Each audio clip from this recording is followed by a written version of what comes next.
Fala investidor, fala investidora, como é que vocês estão? Espero que estejam todos muito bem. Quem fala é o André, criador do canal e agora então investidor qualificado. E eu venho aqui trazer para vocês algumas das tantas formas que nós temos para avaliar fundos imobiliários. Claro, nós vamos passar de fundos imobiliários de tijolo, papel e até mesmo trabalhar um pouco sobre os fundos imobiliários relacionados ao agronegócio.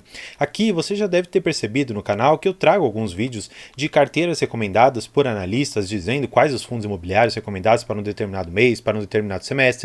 Falo também sobre um pouco da estratégia que eu mesmo criei para analisar fundos imobiliários e por fim eu trago aqui a minha própria carteira de fundos imobiliários mostrando com números reais quanto que você consegue realmente tirar dos seus fundos imobiliários. Aqui eu já preciso fazer um pequeno disclaimer para vocês. Não são todos os fundos imobiliários que vão ser aderentes à sua carteira. Eu vou passar com vocês nesse vídeo por alguns fundos que eu vou basicamente procurar aqui com vocês, para que a gente consiga analisar indicador por indicador se ele realmente faz sentido para o seu perfil de investidor. O que eu quero dizer com isso? Existem pessoas que aceitam maior ou menor risco. Exatamente por isso, uma maior ou menor previsibilidade de rendimentos deve ser um motivo que você tem que colocar na conta, ou seja, você tem que colocar na ponta do lápis ali o quanto que você precisará lá no futuro de rendimentos para você viver. Então, vamos supor que você seja uma pessoa que precisa de mais ou menos uns R$3.000 para viver por mês, considerando ali as suas contas básicas e tudo mais. Você com isso já consegue traçar mais ou menos uma métrica daquilo que você precisa investir em relação àquilo que você está buscando.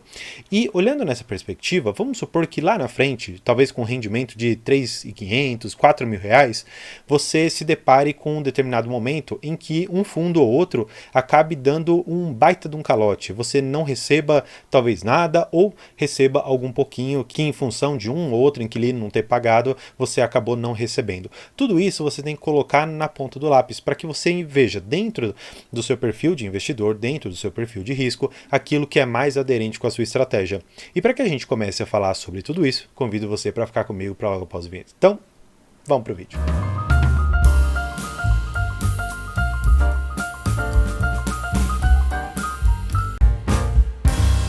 Bem, eu vou trazer vocês para um dos tantos sites que podem utilizar para buscar fundos imobiliários, e aqui nós temos alguns que no dia de hoje estão tendo alta, alguns estão tendo baixa, a questão dos rendimentos, os comunicados, enfim, tudo isso aqui você vai precisar olhar a depender do fundo que você escolher. Eu quero partir de algum fundo que a maioria das pessoas hoje conheça, para partir depois para um outro fundo que está dando muito problema e explicar a diferença entre um e outro, explicar quais os motivos e quais os comportamentos que você deve ter ao analisar um fundo imobiliário. Então, eu acho que a maioria de vocês conhece o HGLG, mas eu não vou pegar esse porque esse é um exemplo que todo mundo dá. Vamos pegar um outro? Vamos pegar, por exemplo, o BTLG, um outro fundo que é bastante conhecido também, BTLG, que é o BTG Pactual Logística. O que você vai fazer? Não importa se é nesse site, em outro, enfim, o que eu quero que você analise de início? A primeira coisa que eu quero que você veja é a questão do patrimônio do fundo. Por quê? O patrimônio do fundo ele vai me dizer, a princípio, se esse é um fundo grande ou não. Claro, esse é o primeiro filtro que você deve passar. Por quê? Quando você olha para um fundo imobiliário que ele é pequeno, talvez na casa dos seus 100, 200, 300 milhões de reais, talvez você não tenha uma quantidade grande de galpões, ou dentro daquela quantidade de galpões que você não tem ele na totalidade. Então vamos supor que tem um galpão que valha 500 milhões de reais. Você apenas tem 300 milhões no seu fundo. Então vamos colocar que os outros 2/5 do fundo estão dispersos com outras pessoas. Você não tem, no final das contas, como gestor daquele galpão, a capacidade de fazer obras, de determinar um ou outro comportamento dos inquilinos que estão lá dentro, porque você, por mais que nesse exemplo tenha uma maioria, você não tem a totalidade, então isso acaba engessando um pouco o gestor de tomar uma atitude boa no sentido de melhorar o imóvel, de fazer alguma coisa em relação ao que foi pedido. Então, olhando para isso aqui, eu já vejo que é um fundo imobiliário com quase os seus 3 bilhões de reais, é um dos maiores que nós temos no nosso setor. Olhando para a questão do P sobre VP, eu não gosto tanto de analisar isso exclusivamente para fundos de tijolo, porque isso aqui acaba sendo um pouco defasado, e para isso eu preciso te explicar uma outra coisa. Os fundos de papel, eles têm uma remarcação quase que diária. Então, se você comprou um papel ali que valia R$100, no dia seguinte pode ser que por conta de uma oscilação dos juros futuro, você acabe tendo aquele papel com uma remarcação para 101, 102 ou talvez para 99, 98. Então, esse P sobre VP ele fica oscilando muito até de um mês para o outro. Nos fundos de tijolo, você não tem essa mesma métrica, porque não vem uma pessoa todo dia ali no galpão e falar, olha, Hoje, esse galpão que estava valendo aqui os seus quase 3 bi, hoje está valendo só 2.200. Ninguém vem fazer isso. Então, exatamente por isso que uma assessoria vem de ano em ano fazer um laudo de avaliação para ver o quanto que aquele imóvel ele vale, quanto que ele gera de aluguel e quanto que ele tem de potencial de renda. E aí finalmente vem um determinado valor para você. Então, essa marcação do P sobre VP, de vez em quando, ela não é tão aderente àquilo que o fundo pode entregar. Exatamente por isso que eu gosto de analisar outros aspectos, entendeu? E aqui, voltando para o que eu estava falando, o P sobre VP ele pode ser uma métrica para você dizer se esse fundo ele está sendo negociado com ágio, ou seja, com um determinado prêmio, ou se ele está sendo negociado com deságio, um determinado valor que você poderia extrair talvez do fundo se ele voltasse para o valor 0 a 0, ou pelo menos o PVP 1 dele. O que eu gosto de analisar de início? Eu gosto de sempre ir procurar aqui nos comunicados a questão do relatório gerencial. Você vai procurar este documento aqui, chamado relatório gerencial, e nele você vai ter acesso direto a todas as informações que o gestor ele quer te passar. E olha só que interessante. Vamos lá. O BTG Pactual Logística, fundo de investimento imobiliário, ele coloca aqui algumas tantas coisas. E olha só uma das partes que é mais interessante você saber. Vamos lá. Quantos imóveis ele tem? Ele tem 22 imóveis. O que significa esse vault aqui? Basicamente, o vault ele significaria o tempo que você tem de contrato, a média. Então, pode ser que um contrato tenha, por exemplo, 2 anos, o outro tenha 10. E aí, um outro tenha 5 e o outro tenha 8. E aí, por aí vai indo, você consegue tirar uma média dos contratos. Só peço perdão se esse nome eu não tiver expressado corretamente, mas eu sempre ouvi como vault as pessoas falando. Então, se estiver errado, peço perdão, mas confesso que tem muita gente comigo que está errando também. Outra coisa que eu gosto de olhar, a vacância financeira. O que significa a vacância financeira? Lembra daquele laudo que eu te expliquei? Basicamente, nós temos aqui o quanto que é potencialmente possível de esse fundo ele extrair de rendimentos e aluguéis para você. Desta maneira, quando você não consegue extrair o máximo do valor que é proposto lá atrás, você acaba tendo uma vacância financeira, por mais que a alocação tivesse completa. É como se aqui a gente tivesse um desconto em relação ao que um inquilino ou outro ele está pagando em relação àquilo que o laudo deu como possível de ser recebido. O que mais? Vamos lá, nós temos o valor de mercado, eles colocam aqui o valor, temos valor patrimonial, enfim, temos diversas outras coisas, e olha só que legal que eles colocam aqui. O retorno nos 36 meses, eles colocam que foi de quase 30%. Dizendo de uma certa maneira, significa que a cada ano você está ganhando 10%. Eu particularmente gosto muito dessa forma de pensar, porque você consegue ver que desde 2020 praticamente, esse fundo ele vem entregando retorno muito bom. Claro, em momentos superior ou outros momentos ali inferiores à Selic, mas é sempre interessante você pegar o composto, ou seja, todo o prazo aqui de um e de outro indicadores para você saber se ganhou ou perdeu. Por fim, o que eu gosto de ter como uma noção inicial de todo o fundo? A ABL. ABL significa basicamente aqui área bruta locável. Significa, portanto, que nós temos praticamente aqui 667 mil metros quadrados para serem locados. É interessante você saber isso porque olhando para um galpão pequeno, talvez na casa dos seus 50, 30 mil metros quadrados, você poderia ficar muito exposto a um determinado inquilino. Quando você tem uma área bruta locável muito grande e que provavelmente ela é dividida aqui nesses 22 em outros tantos módulos dentro de um mesmo galpão, você acaba se defendendo bastante. E o que eu acho que você deve estar se perguntando? André, mas todo mundo fala para analisar primeiro o yield, depois a liquidez, depois o preço, e aí a gente faz um monte de continha. Por que você está partindo de um ponto reverso? Porque eu gosto de partir sempre da qualidade daquilo que você está levando e não efetivamente do preço. Por mais que pareça um chavão do mercado, de você não levar preço, mas sim qualidade, realmente você tem que procurar aqueles fundos que melhor têm uma administração e uma gestão boas, um portfólio de imóveis razoável ou de CRIs também razoável. Então, olha só quão importante é você partir de outras métricas ao invés daquelas que todo mundo te fala para buscar.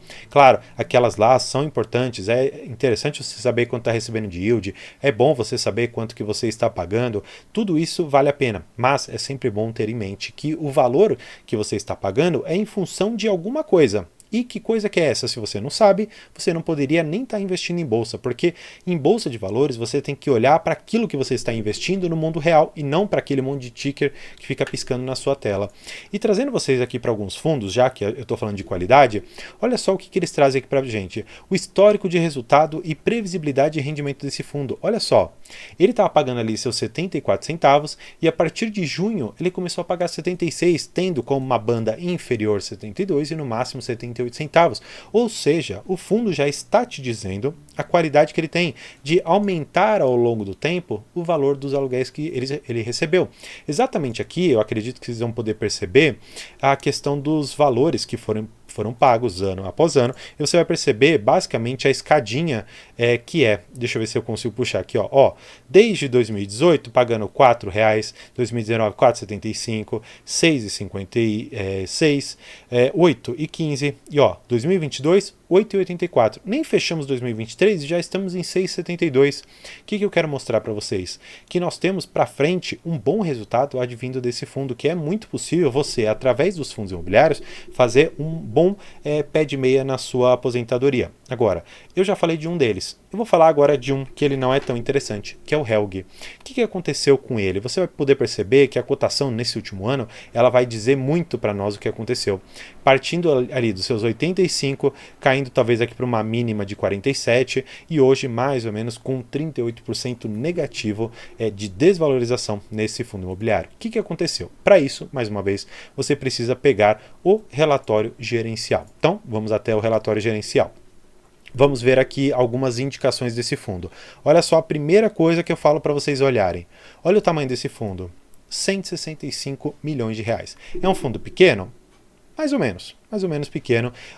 Área bruta locável. Olha quanto que a gente está falando no outro. Quase ali os seus 700 mil metros de área locável. Aqui a gente não tem nem 100 mil. Olha só a diferença.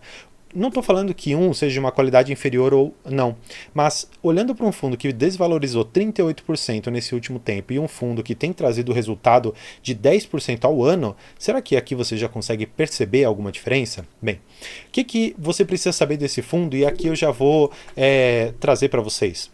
Ele fez uma alavancagem, ou seja, ele acabou assumindo mais dívidas do que efetivamente ele tinha de patrimônio e ele não consegue, neste momento, fazer o pagamento. Exatamente por isso que você vai ver aqui nos rendimentos que ele já está há um tempo sem pagar. O último pagamento dele foi feito aqui em março.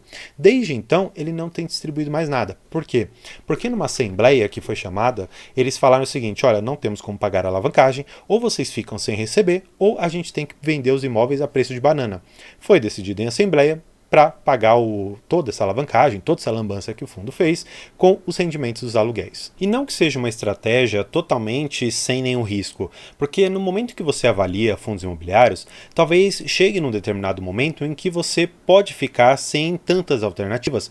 Talvez em fundos de logística você tenha visto BTLG, HGLG, XPLG, LVBI, enfim, tantos outros, e você achou que nenhum deles é tão interessante para você. E aí você poderia partir para análise de outros fundos, o que poderia fazer com que em alguma maneira você chegasse ali. Só que, fazendo toda essa estratégia que eu comentei com vocês, eu estou aqui, como eu mostrei para vocês, no Helg 11. Primeira coisa que eu mostrei para vocês, o que era? Patrimônio. Patrimônio líquido do fundo aqui é 165 milhões de reais. A cota, que deveria estar valendo 123, ela está valendo aqui os seus 52 reais. Só esse primeiro ponto aqui, você já poderia perceber que não é um fundo efetivamente grande e que poderia trazer, de uma certa maneira, um grande risco para dentro da sua carteira. Agora, eu falei com vocês aqui de fundos de logística, um que deu muito certo, um que não deu certo, e agora eu vou falar sobre fundos que estão relacionados com dívida, que são os CRAs e os CRIs. Para todo mundo ficar familiarizado com os nomes, eu estou falando dos certificados de recebíveis imobiliários e dos certificados de recebíveis do agronegócio.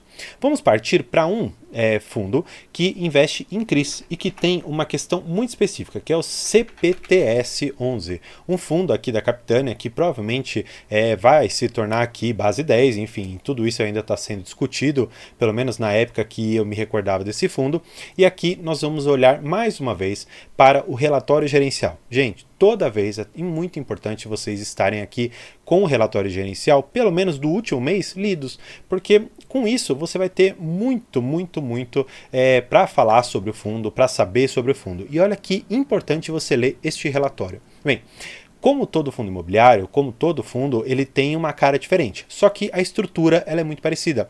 Vamos voltar aqui no site, mas a gente poderia olhar isso mesmo lá no próprio relatório gerencial. Vamos lá. Olha só, qual o tamanho deste fundo? Estamos falando aqui de um fundo de 2.858 milhões, ou seja, um fundo muito grande. Lembra que eu falei sobre o P sobre VP, que não é um que eu gosto tanto de avaliar em fundos de tijolo? Diferentemente, porém, eu gosto muito de analisar quando eu estou falando em fundo de papel. Porque qual que é o valor do dinheiro agora? Bem, o valor do dinheiro agora é aquele que ele efetivamente tem. Parece um pouco lógico, mas eu gostaria de colocar para vocês uma outra perspectiva. Se eu te dissesse que eu tenho uma nota de R$100 e para você obtê-la você teria que me pagar 110, faria sentido para você? Bem, nos fundos de crédito você adota essa mesma lógica.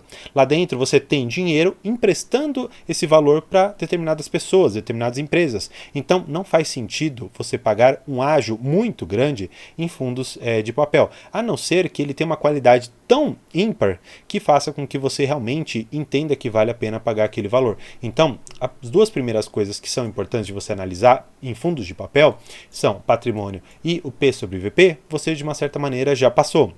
Aqui você pode enxergar, portanto, que no critério inicial de tamanho de fundo, diversificação, ou pelo menos uma possível diversificação, aqui você já teria passado. Mas vamos lá. Vamos olhar um pouco do que ele fala aqui pra gente. O que você precisa saber? Esse fundo está muito indexado a IPCA, ou seja, esse daqui é a forma que o nosso valor será corrigido. Quanto que esse valor ele será corrigido ao ano? 7,42%. Então, nós já temos aqui uma taxa líquida de rentabilidade desse fundo, ou seja, é um fundo que tem uma, vamos dizer assim, uma cara, vamos dizer assim, de high para middle grade, vamos dizer assim. Ele teria uma certa margem de empresas e de crise aqui que são bons, e tem outros que já têm um pouco mais de risco, mas tudo isso nós vamos ver logo mais. Aqui ele coloca o dividendo, mas também é uma coisa que a gente, a princípio, vai pular aqui, porque esse é o último dos indicadores que você deve ver, e nós vamos para a carteira. Claro, o gestor ele faz diversos comentários aqui do que você precisa saber, se ele está batendo algumas coisas, e olha só, evolução do resultado em corrido e não distribuído, você precisa também saber um pouco disso, mas eu quero chegar aqui finalmente na carteira com vocês para a gente poder olhar um pouco para o risco desse fundo. Bem, aqui a gente já está começando a chegar a algum. Ó, carteira de crédito, a questão resumida, então vamos lá, estamos quase chegando. E finalmente aqui a gente chega na parte que eu acho que mais vai interessar para fundos imobiliários relacionados a crédito, que são os CRIs que você tem dentro dele. O que eu acho importante e a principal coisa que eu olho quando eu vejo um fundo imobiliário? Eu olho para a questão do valor que esse CRI tem em relação ao patrimônio líquido. Então, como que a gente acha isso aqui? Ele coloca neste fundo como percentual de ativo. O que significa isso? Lembra que eu te falei que ele tem aqui 2 bilhões de reais sobre gestão? Quantos por cento desse valor todo está sendo emprestado para um determinado CRI? Eu gosto muito de olhar nessa perspectiva. Então, olha só, aqui nós temos como o maior CRI, ou pelo menos o maior percentual aplicado em um determinado CRI, de 4,31%, que foram emprestados para este fundo, para o GTIS Brasil Logístico. Você tem outros como o JSL, você tem Léo Madeira, você tem para Via Varejo, para Ipera, você tem BRF, para 20 Logística. Olha só quantos aqui, ó, Grupo Mateus, você tem Fidrutra Log, você tem outros tantos aqui. O que eu acho que é importante você sempre ver? Porque algumas vezes os relatórios eles fazem não uma maldade, mas algo que você precisa se atentar muito. Lembra que eu falei para vocês aqui em cima que ele tinha Via Varejo? Vamos pegar aqui de novo, só para que a gente tenha a exata noção. Ó, Via Varejo, ele aplicou 3,7% do patrimônio. Mas olha aqui para baixo, eu estou vendo Via Varejo de novo. E aqui está com um percentual de 0,47. Tudo bem, não é tão grande, só que quando você olha para uma carteira toda, você tem que ver a quantidade de, vamos dizer assim, devedores que você tem e quanto que você tem de cada CRI. Porque os CRIs, eles não são necessariamente emitidos numa única tacada só. De vez em quando você pode ter mais de um CRI de um mesmo devedor e para o mesmo fundo. Então é importante ver. Ó, vemos aqui o FI da 20 Logística de novo. Temos aqui Red Logística 2 vezes. Temos outros tantos aqui. Então, ó, BRF mais uma vez. Então, olha só a importância de você sempre analisar a carteira. Claro, o CPTS é um fundo um pouco maior do que isso, porque ele tem fundos imobiliários na carteira, mas eu acho interessante você ver o quanto que ele está bem diversificado aqui. Agora, a gente poderia partir para um outro. Vamos partir para o XPCA, que é um fundo do agronegócio na base 10. E como eu sempre falo para vocês, primeira coisa, relatório gerencial. Vamos abrir o relatório gerencial. Aqui tem todas as informações. Então, ó, vocês podem ver, por exemplo, a quantidade de cotas, qual que é o patrimônio líquido. Então, estamos falando de um fundo de agro na casa dos seus 432 milhões de reais. É um fundo bem grande, tá bom? E nós temos diversas questões aqui. Mas eu gosto sempre de olhar para a carteira de crédito dele. Olha só, 30% de produtor de grãos, tem usinas, tem produtor de canas. Olha só o quanto que nós temos de exposição a esses setores. Agora, a mesma lógica a gente pode aplicar dos CRIs para os CRAs, porque os dois, no final das contas, são dívidas. Olha só o quão importante é você analisar bem detidamente. Ó, se você for pegar aqui, em relação ao percentual PL. Alguns colocam assim também, não tem problema, percentual PL. Aqui nós já temos aqui desse Bruno Melcher 7,1% de exposição, ou seja, já estamos falando de uma exposição maior. Temos esse ACP2, temos outros 7%. Olha só como a variação de um fundo para o outro pode ser importante para você compor uma carteira muito bem diversificada, porque por mais que você esteja disperso entre setores, num fundo de logística, um fundo de CRI e um fundo de CRA, de vez em quando você aumenta o risco da sua carteira, ao invés de diminuir, porque você talvez não tenha a exata noção do quanto que pode haver de exposição em um determinado CRI ou um determinado CRA. Tanto é que o HCTR, o DEVA, enfim, outros tantos fundos, por conta de terem um PL muito exposto a um determinado CRI, tiveram a sua derrocada ali na Bolsa de Valores e também nos seus rendimentos. E olha, como eu sempre falo, que os ensinamentos são importantes. Ó, o ISA está aqui com mais ou menos uns 7% aqui que nós temos. Nós vamos pegar aqui, ó, FS Bill também tem bastante. ACP, ó, mais um, ACP1, ACP2. Então, olha só o quão importante é você saber quanto que você tem de devedores ali dentro e para quem você está devendo finalmente. Bem, essa daqui foram algumas ideias iniciais. Você percebeu que praticamente em nenhum momento eu te falei sobre dividend yield, falei sobre rendimentos, falei sobre o valor que você está pagando. Eu mostrei muito mais a qualidade que você deveria buscar nos seus fundos, e essa é a forma que eu gostaria que você encontrasse os seus fundos imobiliários, seus fundos do agronegócio, seus fundos de infraestrutura, enfim, o investimento que você decidir fazer. Sempre buscando não a rentabilidade, mas uma consistência muito grande na sua carteira, a ponto de você ter bons ativos lá dentro, ainda que não sejam os maiores pagadores, porque é muito melhor a constância do que você ter um fundo que paga muito e depois ele cai e devolve tudo que você ganhou naquele momento. Então, espero que você tenha gostado desse vídeo. Se você gostou mais ainda, venha se tornar membro. Nós temos, dentre todos os benefícios, que eu acho que o melhor é você ter uma conversa de 1 hora comigo sobre a sua carteira de investimentos. Então, espero que tenha gostado. Se gostou também, se inscreva e por hoje é isso. Muito obrigado e tchau!